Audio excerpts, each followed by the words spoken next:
I call to order this regular meeting of the Mount Pleasant City Commission on Monday, May 23rd, 2022 at 7:00 p.m. Please rise for the pledge.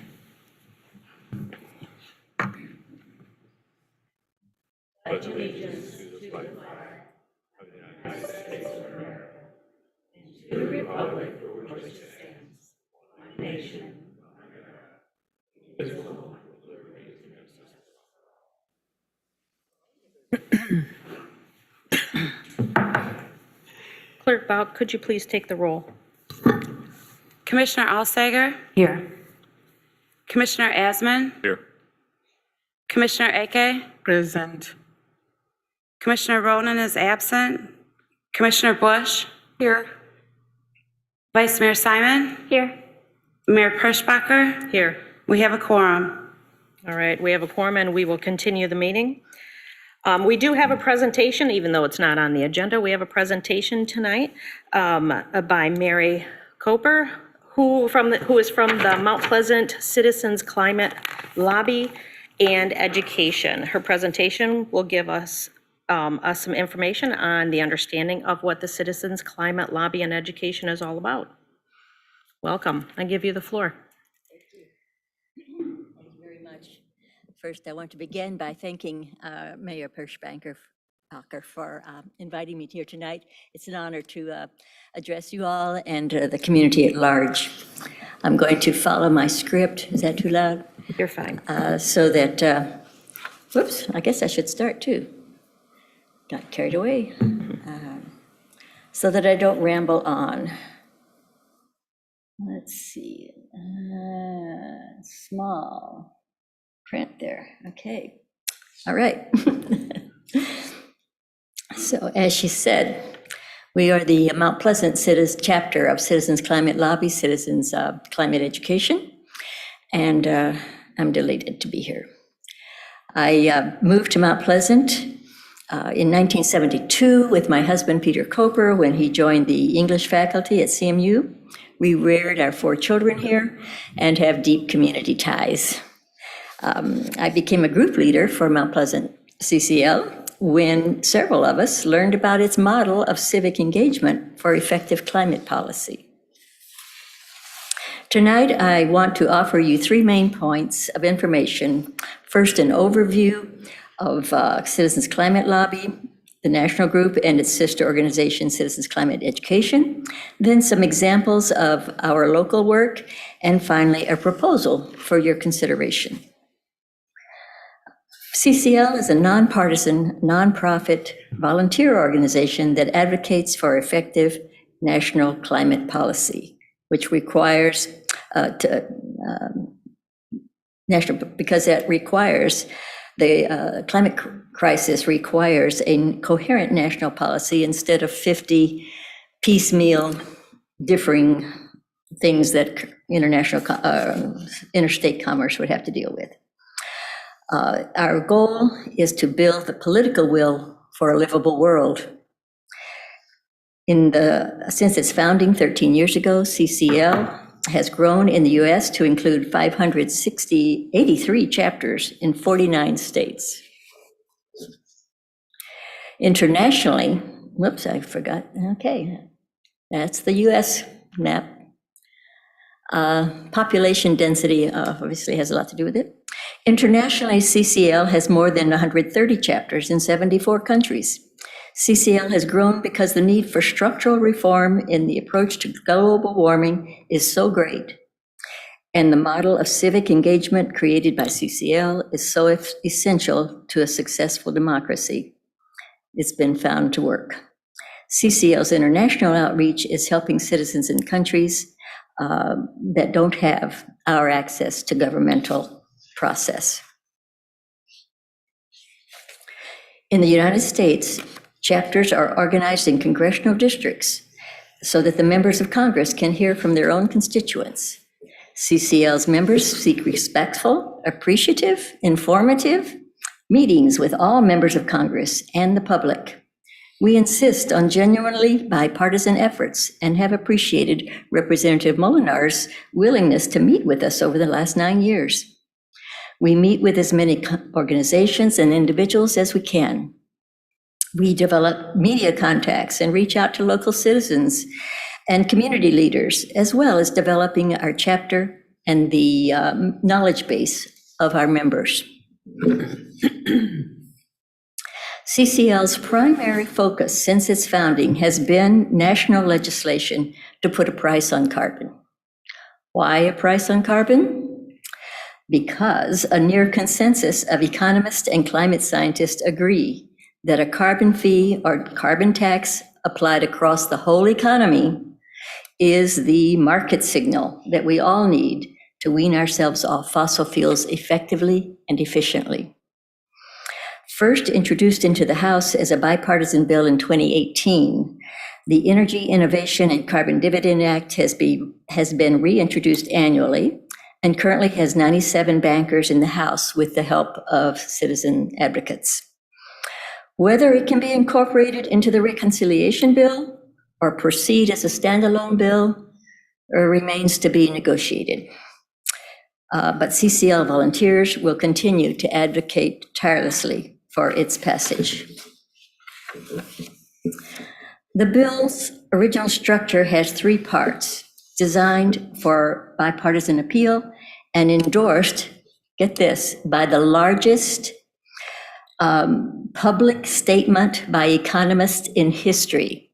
That's over 3,000 professional economists, including 28 Nobel Prize-winning economists and numerous former chairs of federal revenue boards.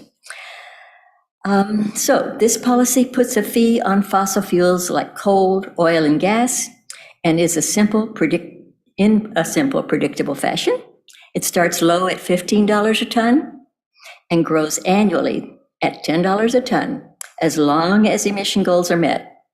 $15 a ton if they're not met a particular year. This will drive down carbon pollution because energy companies, leading industries, and us American consumers would move towards cleaner, cheaper options. Then the carbon fee proposed by CCL is not a typical tax because the legislation gives the money that is collected back to us households. It's allocated in equal shares distributed by the IRS each month to help us deal with prices as they would increase. And there would be no restrictions on how we spend it. It's our money, our rebate, AKA carbon cashback. Program administration costs would be limited and paid from the fees collected. The government would not keep any of the money. Wouldn't grow, and revenue neutral is the operative term. There would also be a border carbon adjustment. That would protect US manufacturers and jobs because imported goods will pay a border carbon adjustment if they come from a country that doesn't have a similar price, and goods exported from the United States would receive a refund under this policy going to a country. So that prevents the leakage that we worry about. The only fossil fuels exempt from paying the fee are those used in agriculture and the military for our security. Locally, aside from lobbying, we do in our effort to influence, aside from the lobbying we do in our efforts to influence members of Congress and to pass this legislation, Mount Pleasant CCL knows that many citizens want to have make changes personally and locally in how we create and use energy. To that end, CCL volunteers educate themselves and their communities. As a group, we meet monthly to watch a video of outstanding speakers from science, health, economics, psychology, oceanography, etc., that CCL arranges for us. And that helps us understand the complexity of the whole situation. This month's speakers, for example, were from American Forest, outlining their extensive work and resources to restore forest health across North America. That connects nicely with a recent state webinar on urban forest and our own local Trees Now initiatives that 2 local people founded. So that is the basis for our education, again, in addition to many other resources that CCL provides. So over the last 9 years, these events that we've devised included tabling at the farmer's market for more than 3 years, many years, and other locations as well as you can see, venues that we've come up with. Also, movie screenings, and as well as events like the 2 public lectures by retired Rear Admiral David Titley, leader of the U.S. Navy's Task Force on Climate Change, who spoke on the national security risk of climate change. A webinar on regenerative agriculture with county extension agents and farmers. Several talks by Peter Sinclair, an award-winning videographer on climate change, climate disinformation, and clean energy. Our ambitious Central Michigan Climate Solutions Summit that had to be reconfigured to go virtual in October 2020 when COVID closed the university in March featured presentations by President Davies, Jay Kahn, Professor Demir, and meteorology student Chloe Majeski from CMU. And then business and community members, Major Will Joseph and City Manager Nancy Ridley from Mount Pleasant, Jim Hageman, co-founder of Trees Now, Emily Zoot, volunteer for MPCCE, and Laura Coffey, marketing and owner service managers from Green Chi Cooperative Grocery. The keynote speaker, Dr. Andy Kaufman, Holcomb Professor of Sustainable Enterprise from the University of Michigan, provided an outstanding presentation on the business impacts of climate change and current trends. Videos are available should anyone care to check them out. And coming soon, we are delighted and excited to be participating with the city in the formation of an area-wide network to increase the adoption of clean energy and sustainable business practices throughout the county. The group consists of business, academic, community, and governmental entities that can share information and collaborate as appropriate to reduce costs. The group is growing, and you'll be hearing more about everything as we launch a series of speakers and programs. Stay tuned.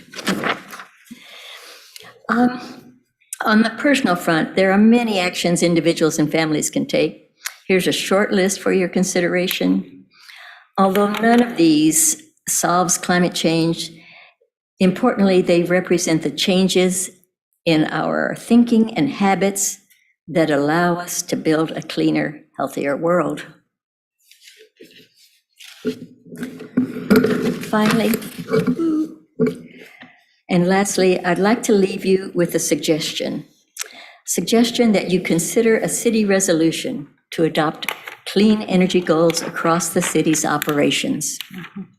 Many Michigan municipalities have already done this, from Traverse City to Ypsilanti. Adopting such a resolution promotes the change in mindsets and habits that we all need to consider in order to transition from using fossil fuels to less problematic alternatives and more sustainable products. Our prosperous lifestyle, although built on fossil fuels, is no longer dependent upon them.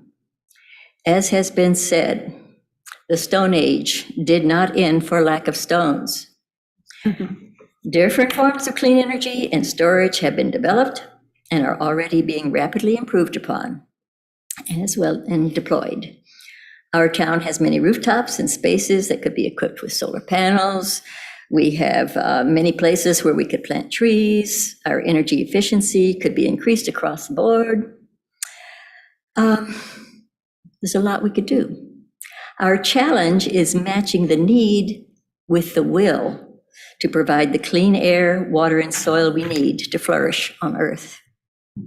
With the economic, academic, and individual resources we have in this community, we can become a hub for the development of the clean manufacturing, businesses, and homes that would draw and retain the young people who want to live and work in just such an area. You all are in the position to start that exciting process. Thank you. Does the commission have any questions? Commissioner Alsager? Well, it's not so much a question, just a comment, but I was lucky enough a couple of weekends ago to attend an online training that was an effort with CCL and then the group Braver Angels. Oh, yes. And when we broke up into small groups, even though some in my group could care less about the Braver Angels aspect of it, they all cared very much about the CCL aspect of it. Okay. Just so to clarify, Braver Angels is an organization that CCL has partnered with that offers extensive training to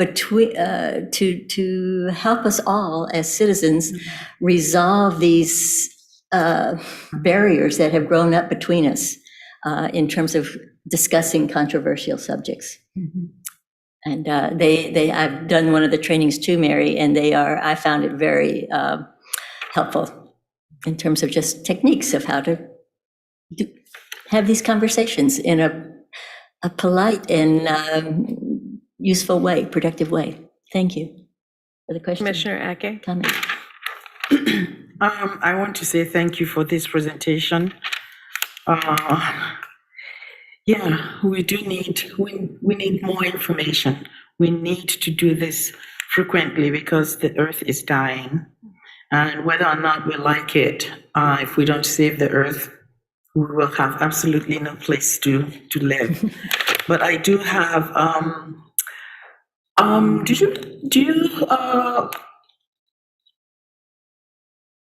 do you entertain classroom visits? I just did a course on the environment and writing the earth.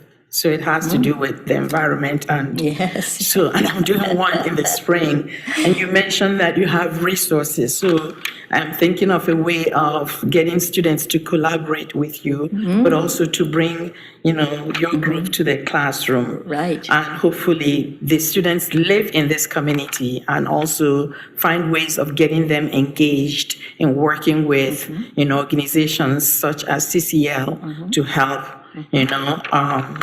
sustain our community. We've got to think in terms of sustainable development, and what you're talking about has implications for businesses, for residents, for a sustainable society. Absolutely. So, might you be interested in coming to CMU to, I know where to find you, so I Yes, will yes, come talk to you. We will provide a speaker anytime, any place, anybody asks us, and tailor it to the individual situation. And numerous CMU opportunities have been there, and the students have been quite receptive in volunteering for some of our projects, like one we tried to do at the Discovery Center. That was, so it's great. And we have had student interns to help us with our projects as well. So I didn't hear you mention meeting times. Do you have, could you make that available to us? absolutely, yes. We posted on our website. It's a little tricky to remember because it's the Thursday after the second Saturday of the month, because the second Saturday is when they have the national speakers, and we meet the following Thursday. Okay, So thank you for asking. you're welcome. And time? The time, our meetings is usually 6:45-ish at the Commission on Aging. If we're having, we just resumed hybrid meetings. So we have, if you're on our mailing list, you can get the link, or otherwise come or call and or come in person. That's always delightful. Thank you. you. Thank you very much. Thank you. And I will put this.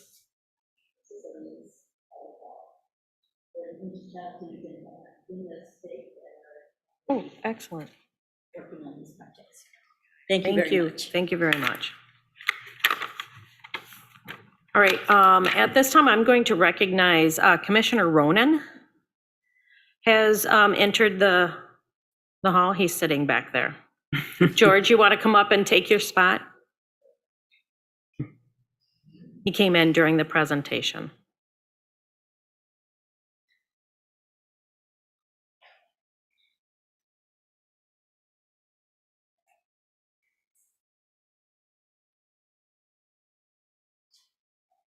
All right, this time, are there any additions or deletions to the agenda? Commissioner Alsager. The Appointments Committee would like to get put on the agenda. Okay. I'm assuming you have some appointments today.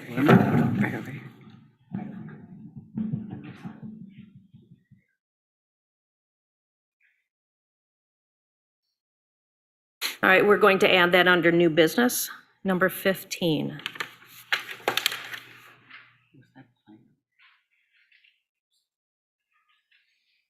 Are there any other additions or deletions to the agenda?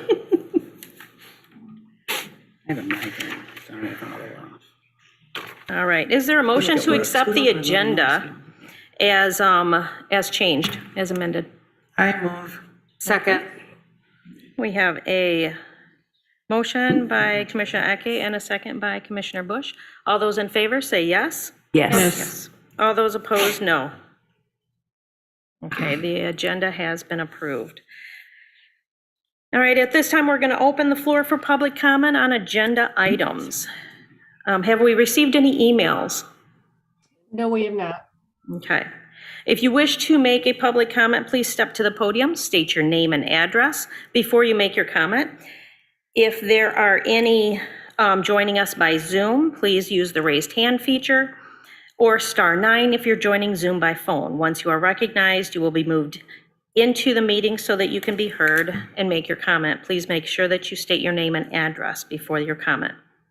We do have 3 public hearings tonight that the public will be able to comment on at that time. If you wish to speak at this time, please step to the podium. You have 5 minutes. Not 5 minutes to get here, you have 5 minutes to speak. Sorry.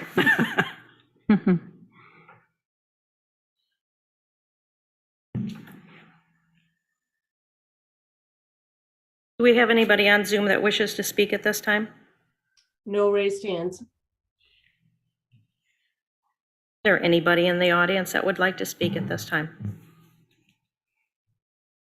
All right, then I will close the public comment section. At this time, Manager DeSense, will you please review the receipt of petitions and communications? Yes, Mayor. Receipt of petitions and communications includes the city manager report on pending items, minutes of the Downtown Development Authority from November, minutes of the Planning Commission from April, and communication from the Planning Commission on the proposed 2023-2028 capital improvement plan. Right. For the consent calendar, are there any items the commission would like to have removed?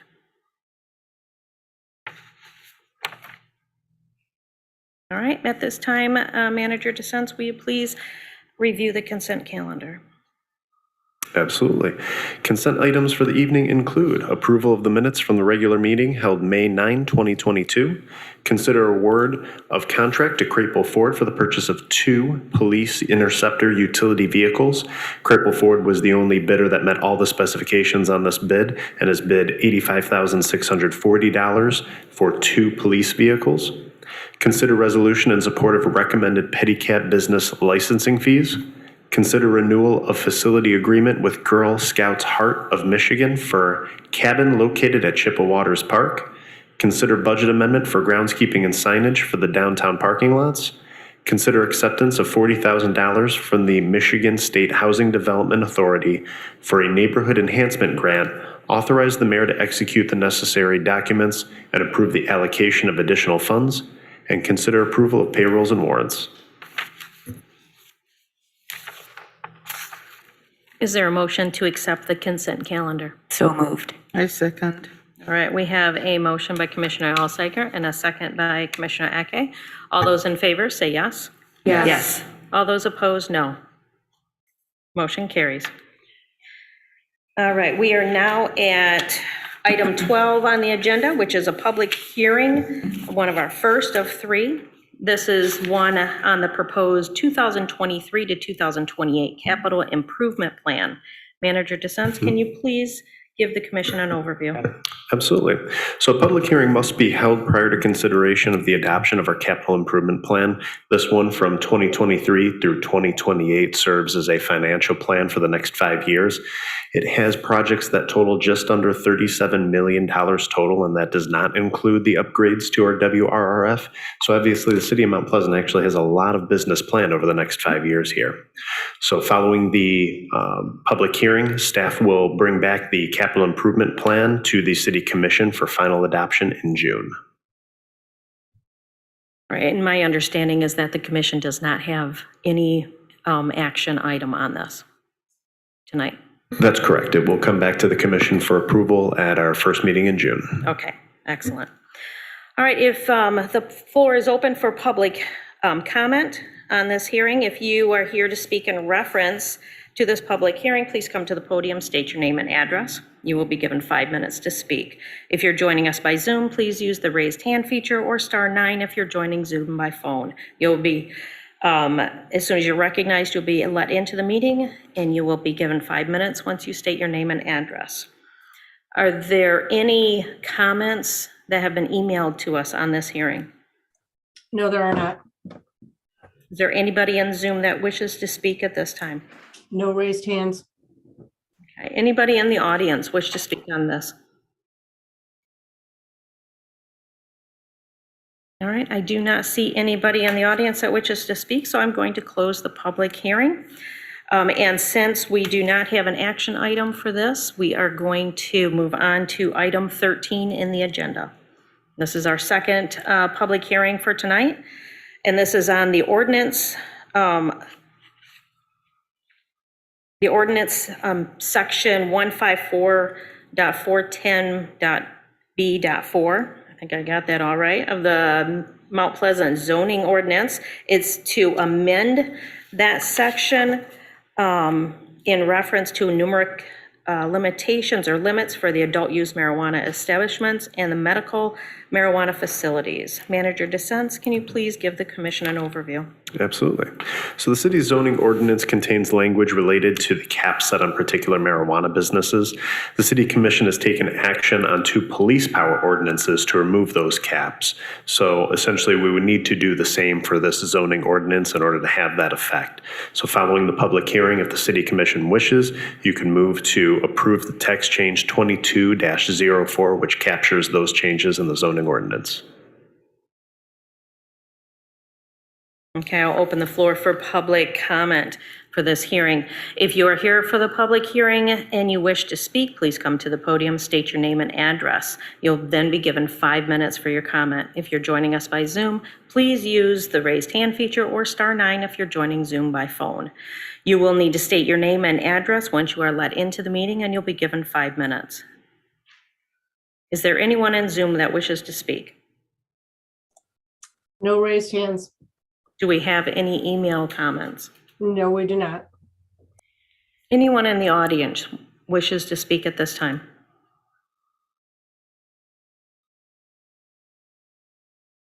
I do not see anyone in the audience that wishes to speak on this hearing, so I am going to close the public hearing. And Commission, do you have any questions you would like to have answered? I do. Commissioner Eke? In amending the language, actually, what I'd like to know is how the amendment would affect.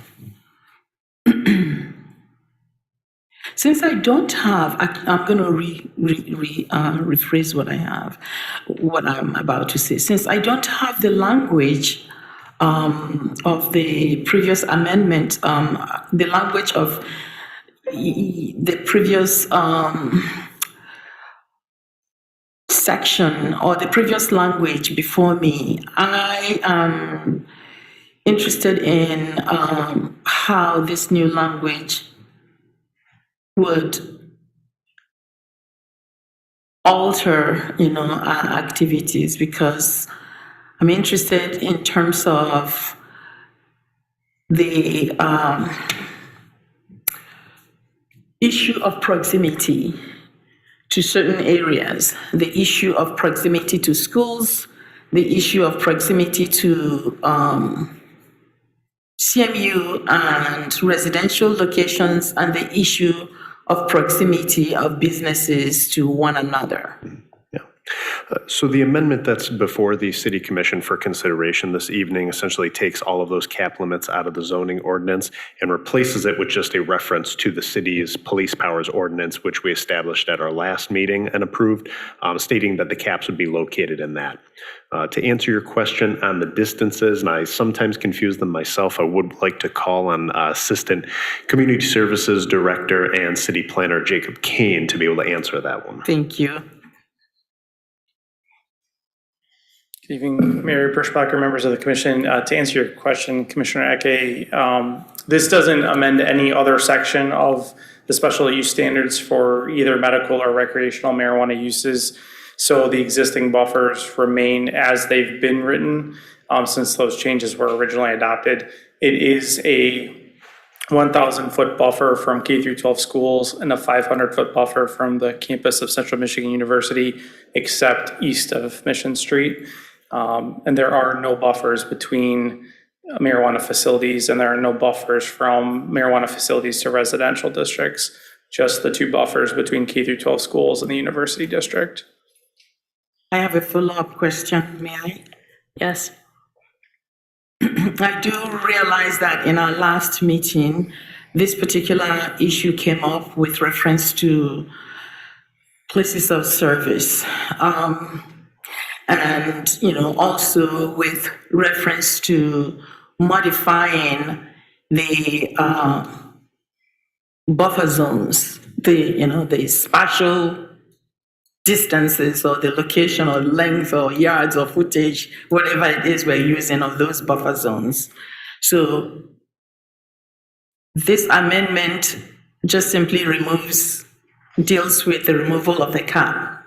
We can come back again. I want to clarify that we as as the governing entity can come back, or the municipality can come back again to address the issue of the buffer zone, the buffer. So the text amendment before you tonight originated with your work session and some of the staff recommendations on how to address the existing ordinances. So this was in process through the Planning Commission before the City Commission made a decision on removing the caps for marijuana businesses. So this was going to be coming your way either way.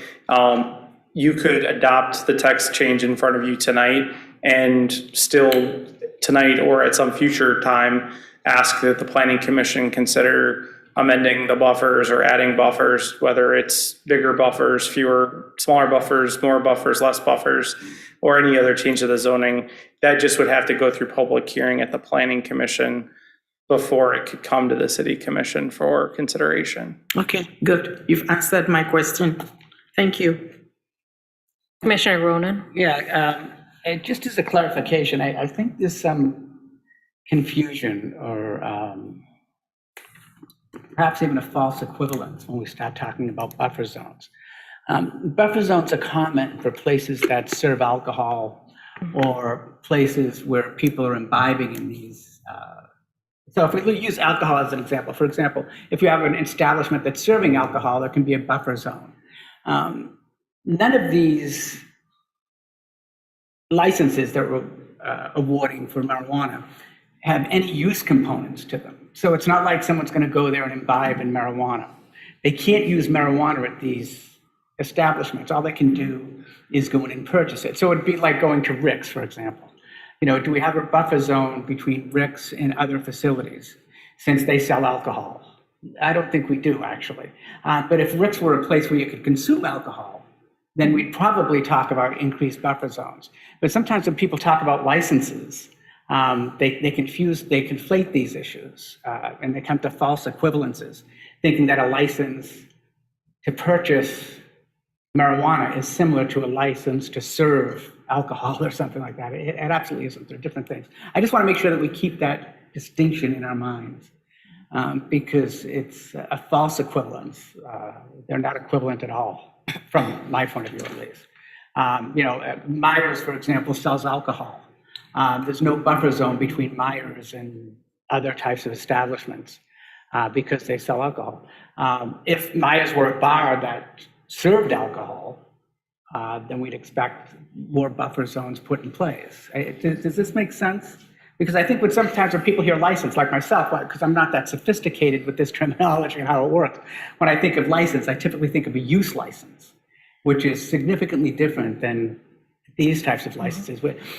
You can't use marijuana at any of these places that have licenses, right? We have 0 places for consumption of marijuana in Mount Pleasant, right? There is no place that I'm aware of. Is that correct, Jeff? That's correct. That's correct. They are prohibited. They're prohibited. So you can't, while you could go to the Brass, one of my favorite restaurants, whatever, and have a glass of wine with some cheese or something if you wanted to. There's no place in town where there would be an equivalent place where you could go and have some marijuana with munchies or something. I mean, it doesn't exist.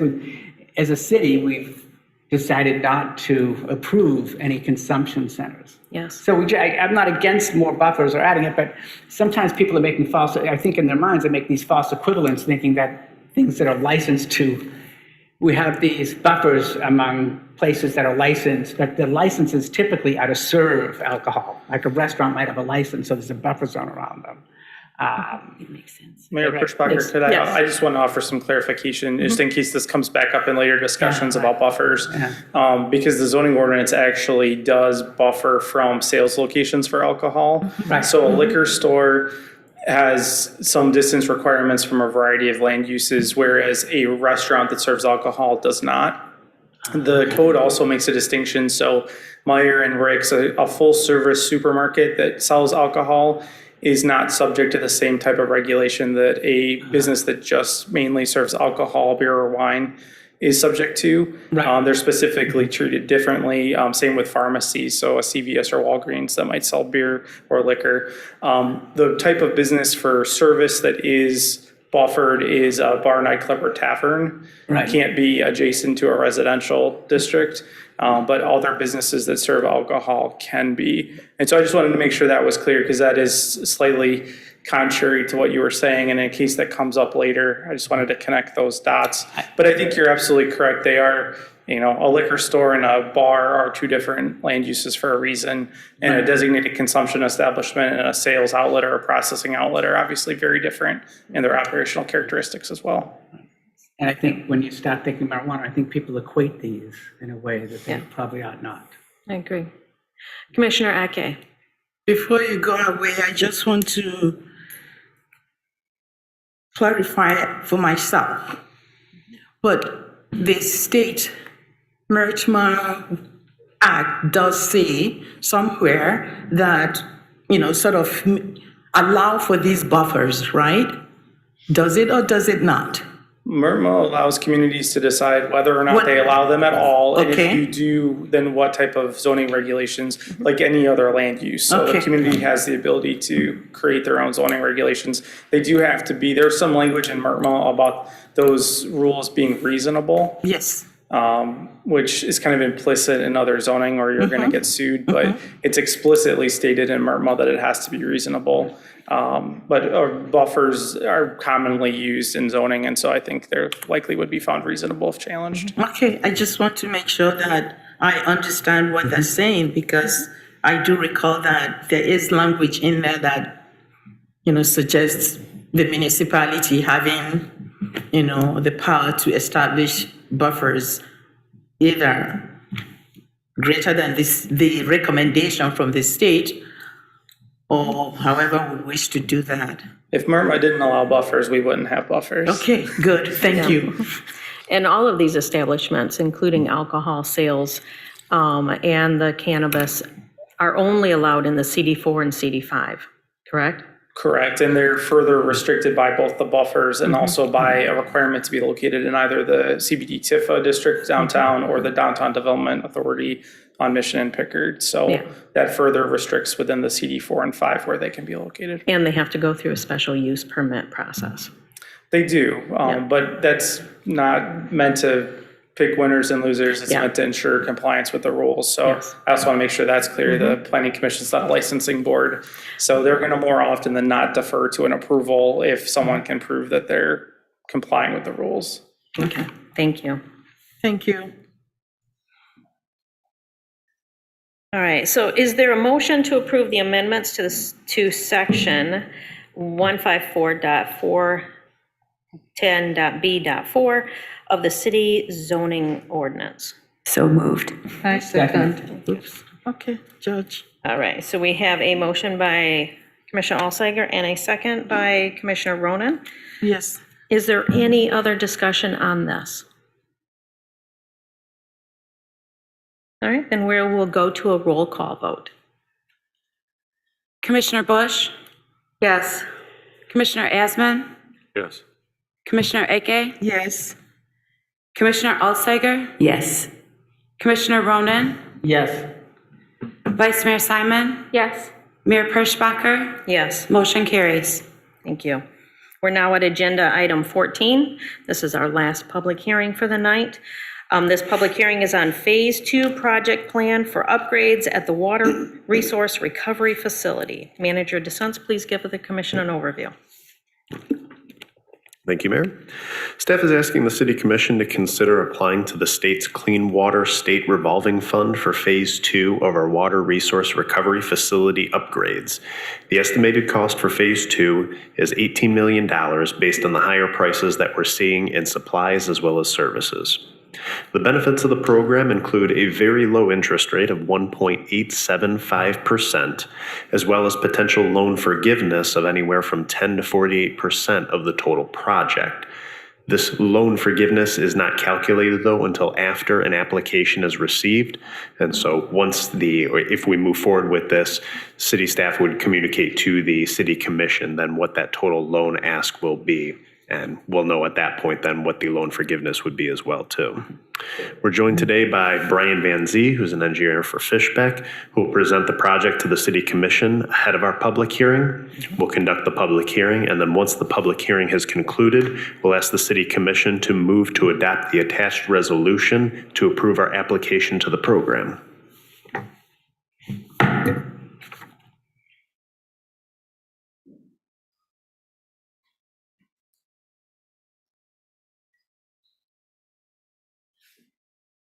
I think you're going to have to log that back in.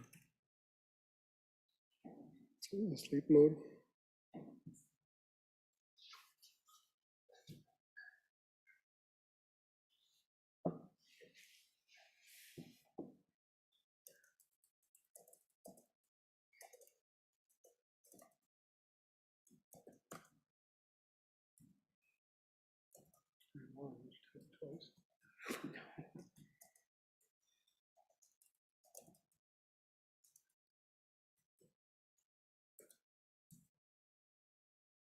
Three times the charm, right?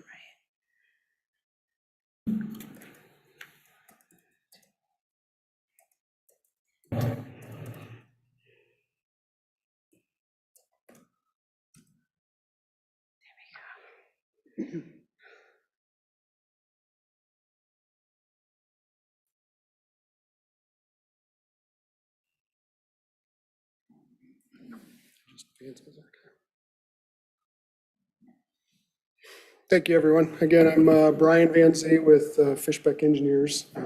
We've been working with the city to evaluate and develop a project plan for Phase 2 improvements at the Water Resource Recovery Facility.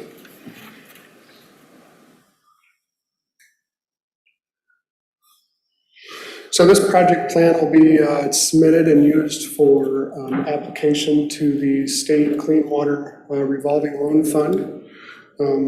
This loan fund is administered by the Department of Environmental Quality, EGLE. It's aimed for low interest loans for water quality for communities. The low interest loans help with water and wastewater projects clean up the water quality.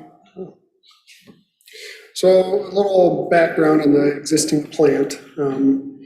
Your existing plant has several processes that help clean the water. First, it comes into the plant, goes through a mechanical bar screen to remove all the rags and debris. Next, there's influent pumps that pump the water up into the next processes. And from there, it goes into a grit chamber, which is almost like removes sand particles, basically. The next process is the primary clarification tanks. These are just big circular tanks that help settle out some of the debris. And then from there, it goes into the main process for biological treatment. And in your case, the current treatment is biological towers and RBCs, or rotating biological contactors. From there, it goes into the final settling tanks. It's another process that helps debris just settle out, so you can separate the liquids and the solids. And the last phase is disinfection. The plant was recently upgraded about a year ago with ultraviolet disinfection. The need for the project. The plant has deteriorating structures, aging equipment. In a lot of cases, most of it's 40 years or plus old. That's causing increased O&M costs associated with failing equipment and removing some of the ammonia and phosphorus that comes into the plant. If these aren't addressed, they could lead to inadequate treatment of the wastewater and water quality that's eventually discharged out into the Chippewa River. Back in between 2016 and 2018, the plant had several violations for discharge for ammonia, E. coli, mercury, phosphorus, and total residual chlorine. A lot of this has been corrected with staff operational changes. So we looked at several alternatives for the project. Go through these. So alternate one is a no action. You just leave the plant the way it is and do nothing, but it would not address these issues that were just pointed out. So it wasn't looked at any further. Option two is rehabilitation of the existing plant, everything, keep the same process and just rehab it. And that came up to a cost of $28,700,000. One of the big reasons for this is the plant, the way it sits today, is highly dependent on plastic media in those towers and those RBCs. And plastic costs have really just gone through the roof recently. So alternate three is to those towers and RBCs, convert those, or remove those and convert the plant into a sequence batch reactor. This is several tanks that go through sequence and just change as it goes along. The cost of that was $17,100,000, but the footprint of it for these tanks would, you'd have to remove quite a few existing processes, and those tanks could be used for something else in the future. And it would be very difficult construction sequence-wise to keep the plant operating while we do the work. Alternate four is to convert the plant into an aerobic granular sludge plant. This was a cost of $18 million, and it's a lot smaller footprint. It's basically just those RBCs would have to be removed. These have a very low energy consumption because a lot of these processes have blowers, and the blowers, the energy is a high cost of wastewater plants. And in this, the blowers run intermittently. They shut off at certain times in the process. And it has an increased quality of water discharge. So alternate five was to convert the plant to a membrane plant. This cost came in at $18,300,000.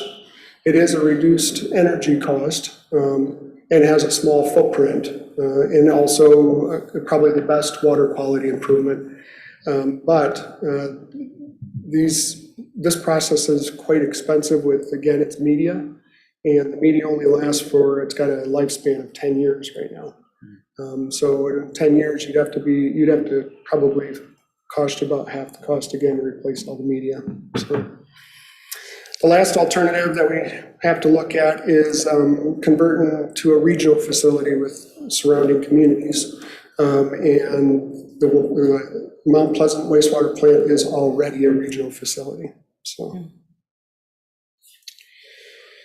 some of the social and environmental impacts that would be caused by the project.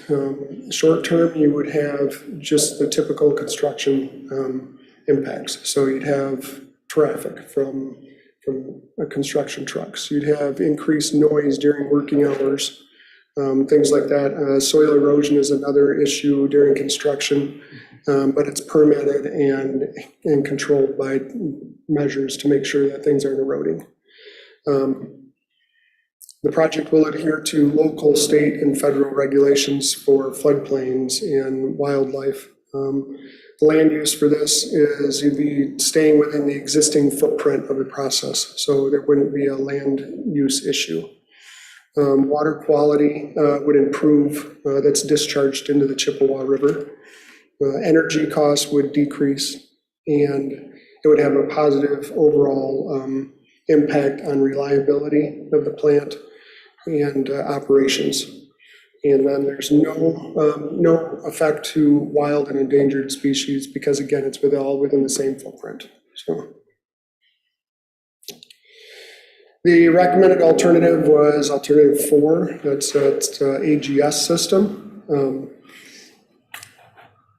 Total cost on that is $18 million. The pieces that are involved in that would be the primary clarifiers, decommissioning those, but rehabbing and converting them into other uses. Constructing the AGS treatment process, converting the final settling treatment tanks to be used for now primary, so they'd be moved up in the process.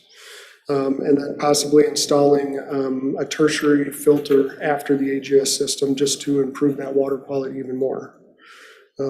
This would be financed through, again, the state revolving loan fund. They offer a 20-year loan with an interest rate of 1.875. This would have an effect on user rates of about an increase of $8.37 at the current sewer rates as they stand today. And that is not taking into account any of the possible loan forgiveness or grants that come along with this. During the process, the city applied for disadvantaged community status, and they were granted that.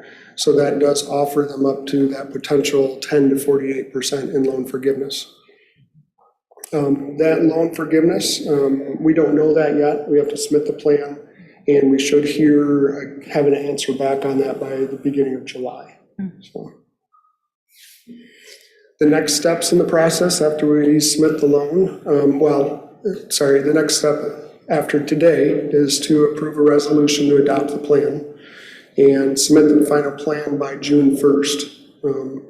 Then next is to work with the state and develop a milestone schedule for the project. And then final design is what we're looking at right now. Design would start in June and go through March of next year. Then there's 2 more parts of the application that we would have to submit for financial review and the SRF program application requirements. We would bid the project next spring and according with the schedule that's selected. And at that time, we'd have the estimated loan amount by what those bids come in at. So, and construction is expected to start in July of next year, 23, and take about 2 years. So it would complete around the end of 25. So, any questions? Commissioner Alsinger? I just have one. You use the acronym RBC. And in my world, that's red blood cell, but I'm sure it means something different for you. Let me go back.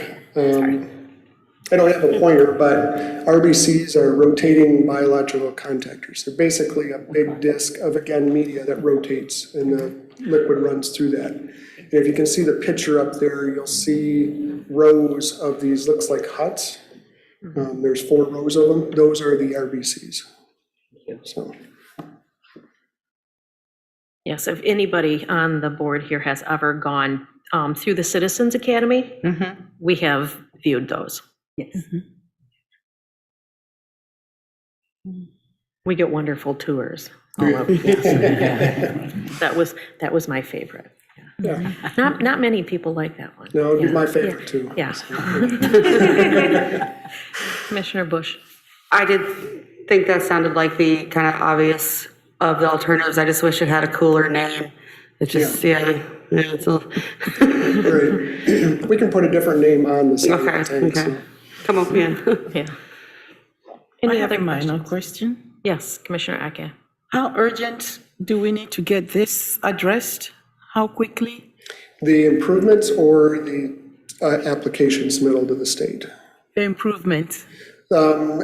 Life on most of the equipment that you have there right now is expected to be 20 years. And a lot of those, like those RBCs, are 40 years old. Oh dear. The primary tanks, I think, were built in the 30s, 57, okay. So we are not going to have a Flint crisis here, right? We're trying to improve those things before that does happen. That's why I'm asking this question. Thank you. Any other questions? Commissioner Ronan? I just had a question about, you identified several plans several possible ways to move forward. Has Jason weighed in on, I mean, I skimmed this stuff, to be honest. Has Jason weighed in on one of these that he thought would be the best way to move forward, or how are we? He has, we've had several employee meetings with the staff and went through these. So, yeah, the staff has weighed in and evaluated. So they have something they're proposing to move forward. That's what we're going to do tonight, yeah. Thank you. I'm sorry? I said thank you. Anybody else? Thank you so much, Brian. We appreciate your Thank you. time. Yeah. Thank you. Thank you. All right, so now I'm going to open the public hearing. If you are here for this public hearing, please step to the podium, state your name and address, then you'll be given 5 minutes for your comment. If you're joining us by Zoom, use the raised hand feature or *9 if you're joining Zoom by phone. You will have to state your name and address once you're let in to the meeting, and you'll be given 5 minutes. Is there anyone in Zoom that wishes to speak at this time? No raised hands. Do we have any email comments? No, we do not. Anyone in the audience wish to speak at this time on this subject? All right, then I'm going to close the public hearing. Commission, do you have any further questions that need to be answered or clarified? All right. Is there a motion to accept the resolution to adopt the final project plan for the water and wastewater system improvements and designate an authorized project representative for the Clean Water State Revolving Fund application? I move. Second. All right, we have a motion by Commissioner Eke and a second by, I was gonna say there's like 3 of you there. Okay. We'll say Commissioner Bush. Any further discussion? All right, we will take a roll call vote. Commissioner Eke? Yes. Commissioner Alsager? Yes. Commissioner Ronan? Yes. Commissioner Asman? Yes.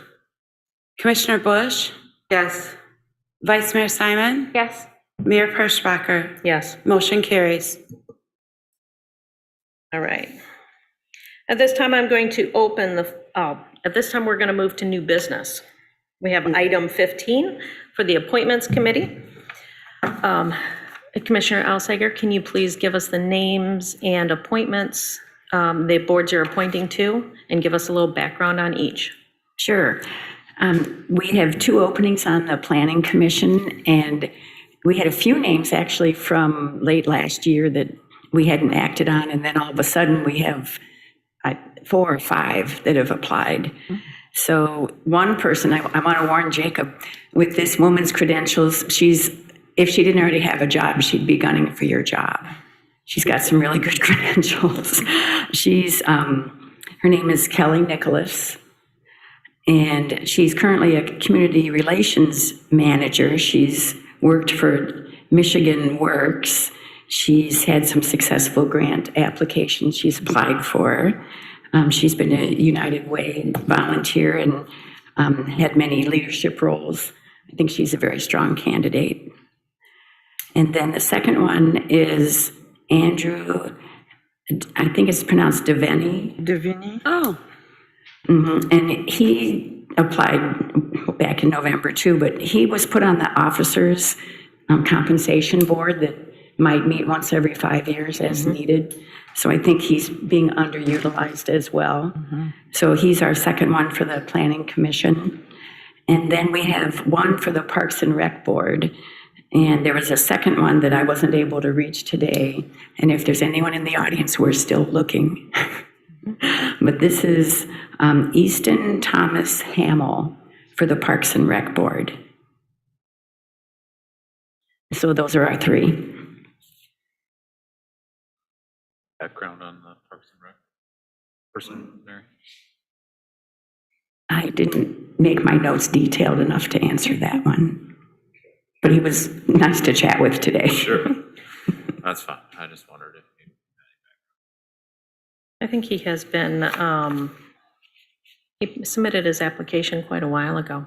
Yeah, I remember reviewing it last year, and he seemed like a pretty qualified candidate. Yeah, but I think that there was no, if I remember right, we were unable to reach him.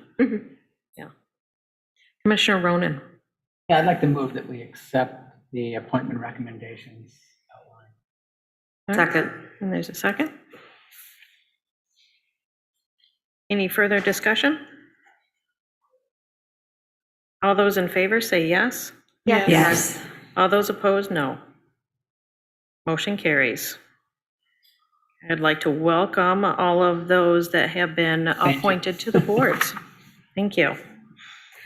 At this time, I'll open the floor for commissioners and staff to make any announcements on city-related issues and new business.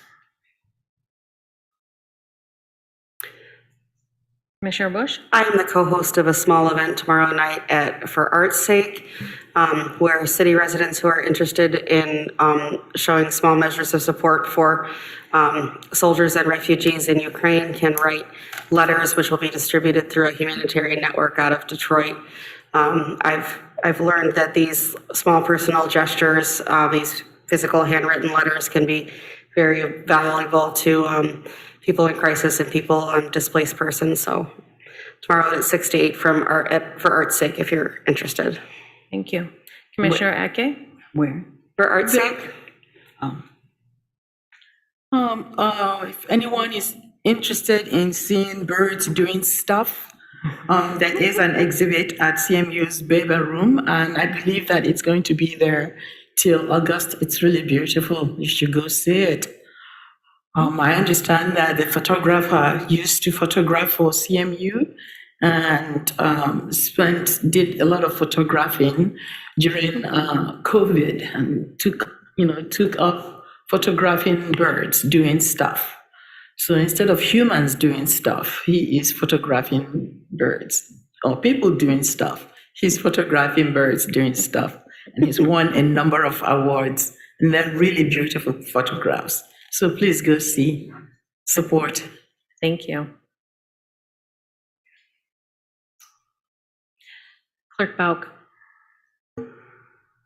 I would just like everyone to know that the circulating petitions are available in the clerk's office for the 2 vacancies on the city commission that will be up in November. Petitions can be accepted as of Monday, June 27th, and the deadline would be Tuesday, July 26th at 4 p.m. for anyone that's interested in running. Additionally, the clerk's office has started printing the voter ID cards, which are required to be mailed to all voters as a result of the redistricting process. Those will be mailed out precinct by precinct as they're available. Any household that receives a voter ID card for someone that does not reside in that home should label the card unknown and have it returned to us via U.S. mail so that we can start the cancellation countdown. Thank you. I was also going to point out that that our city precincts have been changed and will be in effect for the August primary election. All residents should go to the city website, www.mt-pleasant.org, to see what precinct that you are in. Obviously, you're also, if you are registered, you will also be receiving a new card that will list your precinct. Of course, it is still possible to vote by absentee ballot. And you can pick that up at application at the clerk's office at City Hall. And I believe you must only bring in proof of residency for that. Pictured ID would be required as well. Okay. And then you can always register to vote day of election still.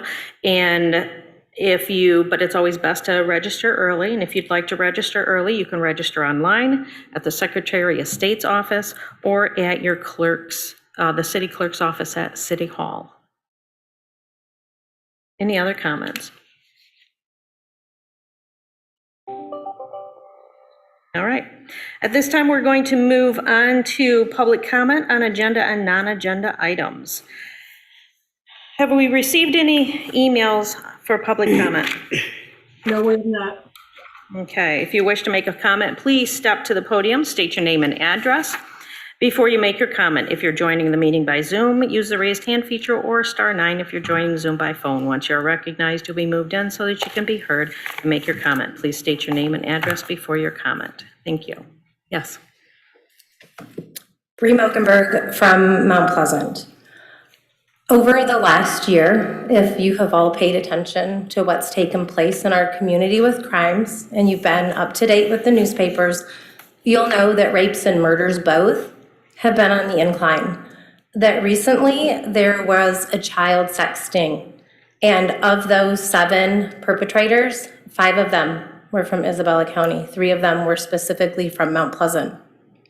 I share this with you because what I'm about to bring to your attention again is extremely urgent, and it's especially urgent because the summer season is almost here and our parks are open. This afternoon, I greatly appreciate the opportunity where I met with the city manager to bring up this ideal, and there were 2 other people there to provide their input, and it was extremely appreciated. My concern, as was brought up the last time, is that somebody is currently working for Parks and Recreation that has had 2 PPOs against him. Now, with this said, this isn't in regards to the person that's currently working, but I do feel that it's very highly necessary for public safety, especially someone dealing with our children and safety in the parks, working with women, that we begin the process to more extremely and carefully vet candidates and potential applicants, and even those current applicants right now that are staffed, that are working in the parks and working in positions such as a safety position. Now, I do know that that's something that probably, the police department could help you determine which one of those, or which, if multiple of those positions were in safety areas. But with that said, I believe that as quickly as possible, again, because the season is here, we should look into adding a simple questionnaire for people that are running for certain positions in safety. So have you had any past PPOs within X amount of years? And then at that point, you can inquire to find out what they were about. And I say this because with a regular background check, you are not going to know if somebody had a PPO, because even though they committed criminal charges, they were not charged with the crime. Because it was a PPO, it wasn't actually charges pressed against them. If you're not sure on that portion, you can probably speak more about it with the city manager. So with that said, and knowing that this is a potential, I also ask yourself, if you don't vet these candidates, are you then liable as the city for hiring somebody that would have done these things and you didn't look into it? So however you may and whatever you can do to expedite the process, I ask that be done very quickly. And again, for public safety. Thank you. Thank you.